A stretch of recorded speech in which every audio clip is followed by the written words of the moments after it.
Okay.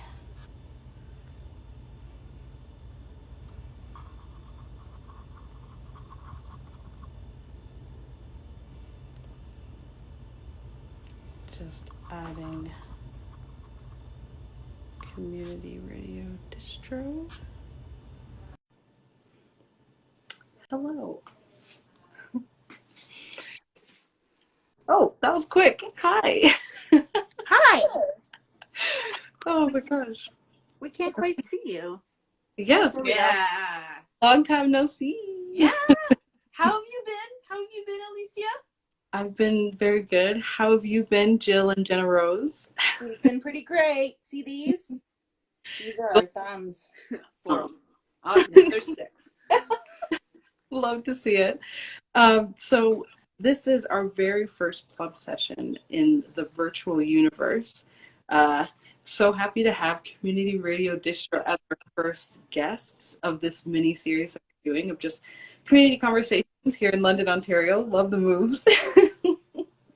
So for those of you who don't know, Plump is a London-based organization. We just do community events. We support the BIPOC community initiative, art, everything that falls under. And Plum Sessions is one of those, like giving attention and flowers, virtual flowers, to just people who are doing amazing things in our community. And two of those people who are with us today are Jill and Jenna Rose of Community Radio Distro. So I'm going to read both the files because I think they are amazing. And you are it. Thanks, Jill. So Jill's our bio writer, just so you know. She also makes a really good quiz. One of those quizzes. She's London's BuzzFeed. I'm not firing anybody. So for those of you who don't know, Jenna Rose, here it's theatrical, so here we go. From the mind that brought you Colonization Catcher, Broken Pencil, issue 90. The atrocity against Indigenous Canadians for Dummies scene, and quite possibly those cute earrings you're wearing, is Jenna Rose Sands, the owner of this mind I have been describing. Jenna Rose is a powerhouse creating top quality art while fostering an accessible zine community. Unlike a powerhouse, she is extremely chill, approachable, and there is no electric fence around her perimeter. None. May I just say, the mask, beautiful touch. Jenna Rose is a Capricorn. Mm-hmm. Yes. Mm-hmm. Mm-hmm. Who grew up in London, Ontario. She went to BL Art. She co-owns Community Radio Distro with Jill, a Cancer, who neither grew up in London or went to BL Art. Jill Clare grew up in Belleville. The one and only commonality between Jill and the former OHL team known as Belleville Bulls is that Belleville used to be their hometown. Huh. Awesome. Jill has lived in London since 2008. She likes it so much that she now works for the city, a fact that might surprise you if you are one of her 30 Twitter followers. And counting. And we can only go up. Only. We could go down. I'm not going to unfollow you. Oh, pardon? Jenna Rose confirmed she would not unfollow me, so that is good. That's a +1. Do I follow you? Already. In addition to zines, Jill is known to make quizzes. She's currently working on one called Which Anthropomorphic Car Are You? I would like to know which one I am. She's currently working on a zine for the local band Mall Crimes, the theme of which is ACAB. Her current obsessions are the Trickster trilogy by Eden Robinson and National Treasure, and Nicolas Cage of National Treasure. Awesome. Yeah, she has a big love of him. Yeah, Nicolas Cage, but we'll talk about that later. We can absolutely, yeah. I want to unpack that for sure. So, for anyone who doesn't know, would you both like to just dive into what is a zine even? Go for it. No, you go for it. Zine, small DIY publication, cutting out the middleman and publishing. short form for fanzine, magazine, and can cover really a wide range of topics. Like they look generally like these. They can be comics, they can be personal, they can be diaries, they can be political, all sorts of stuff. Mm-hmm. And what kind of got both of you, like individually or together, into the world of zines? That is a wonderful question. Being a teen, Yeah. angsty, lots of teens. We didn't have social media then, at least with me. We didn't have social media, and we needed a way to share some teen angst. So people would write their song lyrics or anything else, and that's how I ended up getting into them.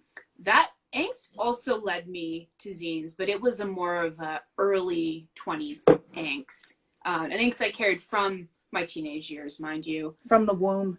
From the womb.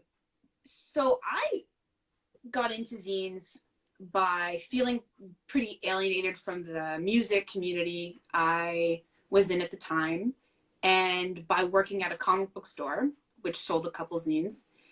And I viewed zines as a way of kind of circumventing, like, part of the alienation I was feeling was never really feeling like I had anything to say to any of the musicians I was socializing with, like constantly being lost in conversation or like not having enough clout, like really intense imposter syndrome, which is especially shitty when you're like, it's your free time, right? So for like one of the big appeals for zines for me was like, I can just do this, like there's no prerequisites. I don't need to have 10,000 punk points stored up in order to like keep standing in this dirty basement. I thought you did have those stored up. Since then, I have stored up thousands, dozens of punk points. You owe me some.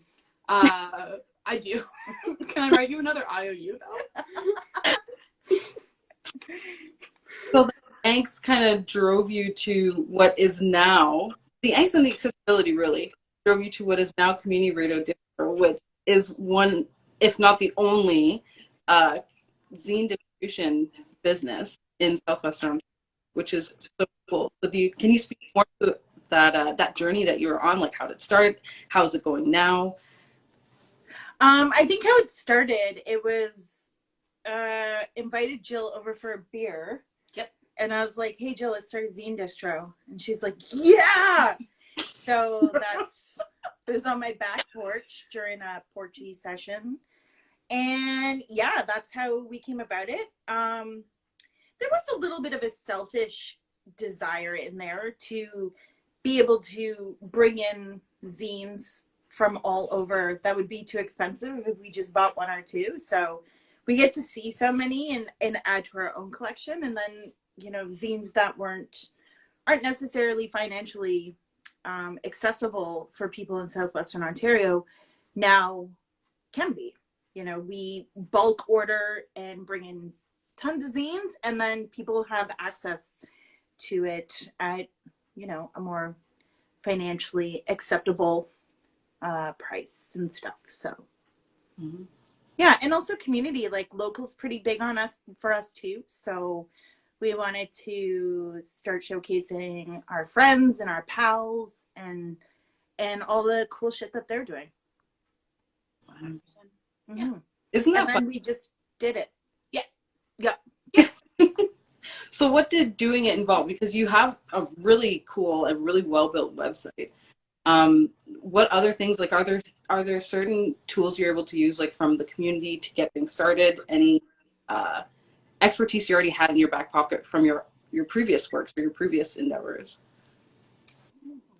That's a good question. I wanted to take this opportunity to just credit the aesthetics and how well that website functions to Jenna Rose, because she was certainly the person who spearheaded all of that. So just how like warm and like pretty that website is when you first land on it, like right on this side of the couch, right over here. So the website is great because there's a few different components. We're doing reviews. Obviously, we've got stock on there. We've got both of our own zines some of our own zines in the store. I have been writing zine reviews kind of on and off for a number of years, so it's been great having like a focused place where I can specifically write the things I like about the zines that we either have already in our distro or which we're considering adding to our distro. Mm-hmm. We complement each other really well in that, Jill really loves a spreadsheet and an email. Not I. Not I. People on a team. Yeah, emails are not my thing. I just like get them and I'm like, whew, I'll deal with that later. And then later is like a week later. But sitting down with some music and photographing all the products and editing them and building a website and stuff, I can do that. I'm fine with that. I did my own website for my own work. So it's nice. Like I'll photograph this stuff and put it online and do that. And Jill will write up the summaries for the zines. And then we get together, decide some prices, some basic stuff. And other than that, it's been pretty easy. We wanted to make it something that we could do, but not have it, take over our life. Is that my shawarma? No shawarma for you. Okay. Not yet. So yeah, we wanted to, have it still be a fun thing. A lot of other distros have gone under because it's just too much work. I knew I couldn't do it on my own, and I knew I didn't want to do it on my own. It wouldn't be that fun. So here I get to hang out with Jill. We get to wear these masks. We wear them when we talk to each other. Yeah, we actually the entire time that CRD board member meetings are in session, we are masked. In accordance to the guidelines. Yes. The only illumination is from candles and some other like goth stuff. We write in Morse code. Yeah.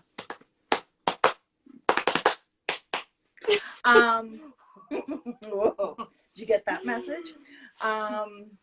Yeah, so we wanted it to be fun. We wanted it to be good, but it's a 2-woman show here, and it's been fun. Even our partners have been like, "What you doing over there?" And we're like, "Nothing, nothing." And I don't think they quite realized like how rad it was going to be until we, did it. Mm-hmm. We got our own pens. Oh my God. And I they love are that pen. great. They are great pens. Yes. A little business advice for any small business owners out there, from one co-owner to another: get a pen with your business logo on it. You'll want to write all the time. Yeah.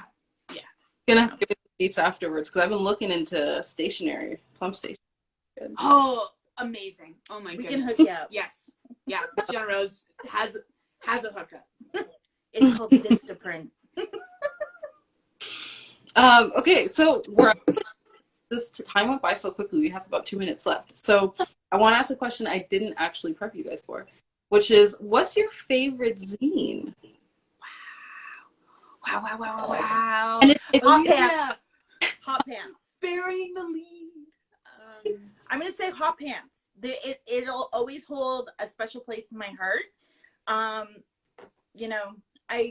needed to learn all of the stuff like DIY gynecology when I was a teenager. It was one of the first things that opened me up to like taking charge of my own body and stuff, not starting to understand my cycle and how I worked and being in tune. Hey, Mitty. So that will always have a special place in my heart because I think that zine really showed me the powerful nature of zines and what they can be and what they can do. So hot pants. Love it. I'll have to look that one up. Yeah. I wasn't familiar with hot pants when I was a kid, but Jenna really showed it to me probably around the time that we met, and I was like, this is what an incredible resource. And you can buy a pre-printed copy of it, but it's also available for free, and you can just print it yourself. Am I understanding correctly? Yeah. We are going to have a bunch of them and stuff coming up because we are going to do some like sex work scenes where we are going to donate part of the proceeds to Swap in Hamilton and Safe Space in London. Awesome. That's great. Mhm. Yeah, Yeah. Feeling good about it. as you should. We'll make sure to put those links out when that comes. Mm-hmm. Yeah. Wait, Jill, was that your answer too? The same one? Hot pan? This is just such a great question. I love how you have thrown us a curveball here, because this is definitely the type of thing I'd like to like prepare for, and like, you know, wasn't it so and so who said about this and that this was a superb and timeless piece of Emails. zine making? So I guess as a way of like talking around the question once again, I'm just gonna talk for a few seconds about some local zines which I really like. So Sammy Orlowski is like also a powerhouse, makes really funny, relatable content, but also some great mental health stuff. Her Instagram is Sammy Makes Things, and I would check that out. I would check that out immediately. I also really want to plug Crow and Moon Press or Camp, because they have been making zines for years and years and years. They are also a two-person operation, and they have a really like unified vision of the stuff they make, and I really appreciate that so much. I was just reading this Celtic goddess zine, which one of them made a few years ago this week, and it rules. And then Jenna Rose. I mean, you know, you said it at the beginning of this session, but Atrocities Against Indigenous Canadians for Dummies, not only is it really exceptionally well researched, but like the layout is amazing. Like it's like the mixed media and the like it's really something you need to see for yourself to really fully grasp how intricate and how beautiful the pages are. But like it rules. And you should pick up a copy for yourself from Community Radio Distro. We'll have the link. We'll have the link in our bio. Amazing. Well, I'm so glad that you two were able to have the time to talk with us today, and I hope all the best for your business and for you two as people. Yeah, you too, Alicia. I'm really looking forward to your next Plump session. This Yes. rules. No, go back to that early 2000s music video effect, please. Okay, this one's good too. 3D, but not quite so functional. Yeah, I'm really looking forward to you. Oh my goodness. I know, because we were chatting about it a little bit before this one began, that you are interviewing another local business owner here in London, and it sounds like they do some really like important, interesting work. So I can't wait for that session. Mm-hmm. So that'll be Sidat and Christina. They're the owner of Sidat, her business with kids and everything, and it's going to be amazing. But there'll be more information posted later on. But yes, thank you so much for everyone who tuned in today, and this will also stay in the feed. Love you both, Jenna Rose and Dill. Have a great night. You too.